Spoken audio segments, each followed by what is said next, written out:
Venezuela didn't just collapse, it was allegedly converted into a business. At the center of it all is Nicolás Maduro, a man accused of running a country on paper while profiting from an underground empire. By day, a president. By night, prosecutors claim something darker. US authorities describe Venezuela under Maduro as a full narco-state, where the government itself became the shield, not rumors. Court filings, indictments. A network known as El Cartel de los Soles, allegedly involving top military officials, moving hundreds of tons of cocaine every year. This wasn't chaos, it was logistics, air routes, ports, borders.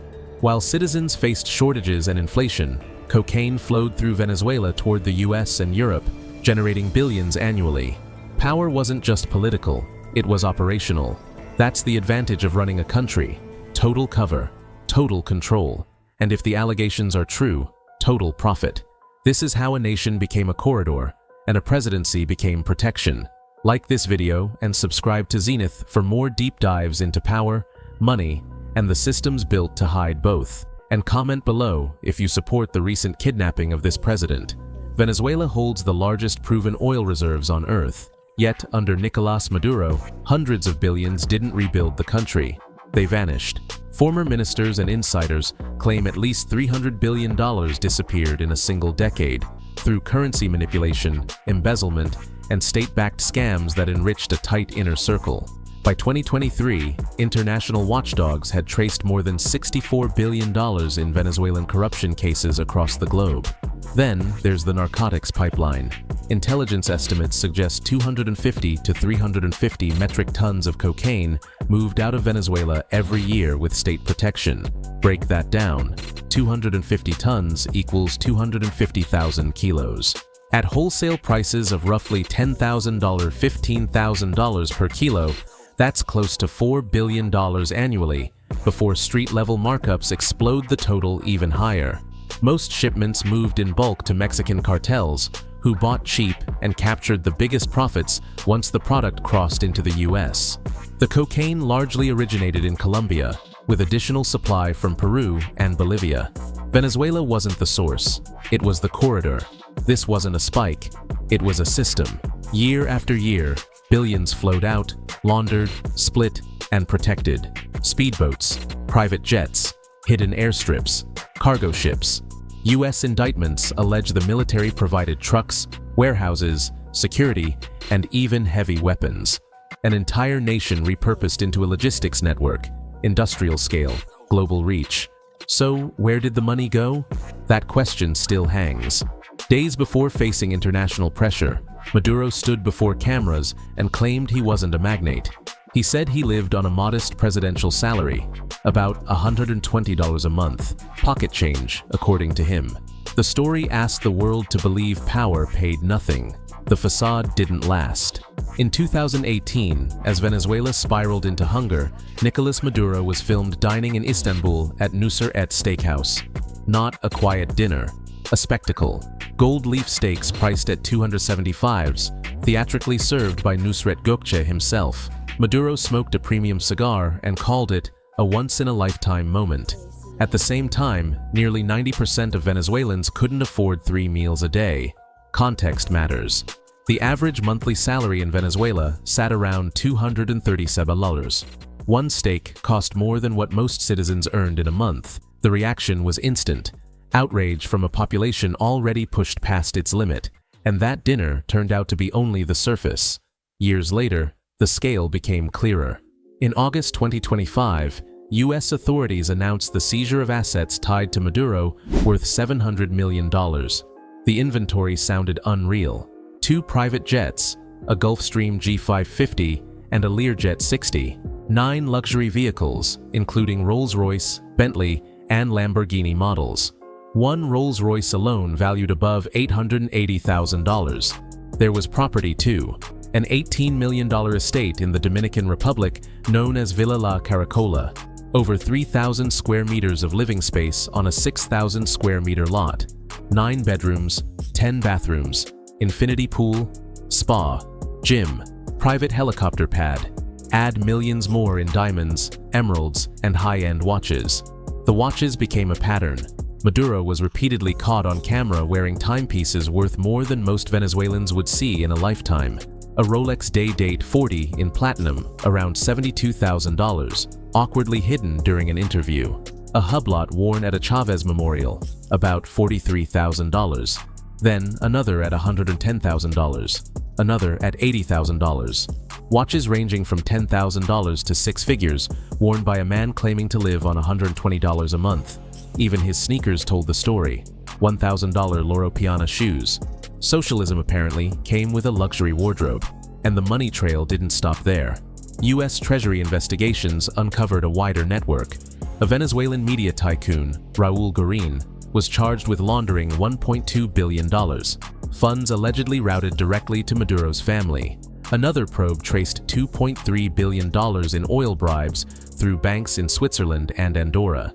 Venezuela's state oil giant, PDVSA, had effectively become a personal vault. South Florida became a vault. Since U.S. investigators started targeting Venezuela-linked corruption, federal cases in Miami have led to at least $450 million seized in cash, condos, and luxury assets. One former Venezuelan treasurer admitted taking over $1 billion in bribes, money routed through U.S. accounts and buried in Florida real estate. The scale is so huge, it stops sounding real. That's how the fortune allegedly worked. Not in Maduro's name, layered, laundered, and scattered across jurisdictions. Inside Venezuela, the contrast was brutal. While the country collapsed, relatives lived like royalty. His stepsons, known as Los Chamos, were tied to schemes prosecutors say involved laundering stolen oil money and buying luxury abroad. When pressure tightened, raids and seizures reportedly turned up designer watches, high-end cars, and properties linked to the inner circle. And it wasn't just drugs or oil. Illegal gold mining in Venezuela's south fed the machine, smuggled outward through global trade routes. In January 2026, Switzerland announced an asset freeze targeting Maduro and associates. Separately, data and reporting showed Venezuela shipped 113 tons of gold, about $5.2 billion, to Switzerland between 2013 and 2016. The same man who claimed to live on roughly $100 a month was tied, through allegations and paper trails, to an empire measured in billions. So how rich is Nicolás Maduro, really? Start with the cocaine math. U.S. estimates say 350 metric tons a year moved out under protection for about 12 years. A pipeline worth roughly $60–90 billion in product through the network. Maduro didn't keep every dollar that moved through the system. The machine had costs. Military commanders needed payouts. Colombian traffickers took their share. Logistics weren't free, but even conservative estimates change everything. If only 10 to 15% of cocaine profits reach the top, that still translates to roughly $3.5 to $6 billion flowing directly from drugs alone. Then comes the oil money. Former officials say $300 billion disappeared over a single decade through currency manipulation, rigged exchange rates, and outright embezzlement. Much of that period falls squarely under Nicolás Maduro. Even assuming personal control over just 5%, that adds another $15 billion. Authorities have only touched what they could physically trace. Around $700 million in assets were seized. Jets, cars, property, jewelry. That's the visible layer. What remains is harder to reach. Shell companies across dozens of jurisdictions. Offshore accounts under proxies. Gold reserves parked in foreign vaults in places like Turkey and the UAE. Put it together and a clear picture forms. Based on drug revenue, oil corruption, and seized assets, a realistic estimate places Maduro's personal fortune near $20 billion. That's what he likely controlled directly. The total wealth extracted by the wider network, family members, generals, intermediaries, was far higher. This wasn't a solo operation. Everyone around him got paid, but there was one center of gravity. Compare the scale. When El Chapo was captured, U.S. courts ordered $12.6 billion forfeited. Ismael El Mayo Zambada agreed to $15 billion. Maduro presided over a narco-state layered on top of one of the world's largest oil reserves. His operation was at least that large, if not larger. By 2025, the U.S. placed a $50 million bounty on his head. the highest ever offered for a fugitive. That number wasn't symbolic. It reflected how big investigators believed the empire truly was. Early 2026 marked the collapse. The illusion of immunity ended overnight. A U.S. Special Operations raid struck Venezuela's largest military base. By morning, Nicolás Maduro and his wife were in custody, taken from their residence while asleep. The man long considered untouchable was no longer in control. Days later, the scene shifted to New York.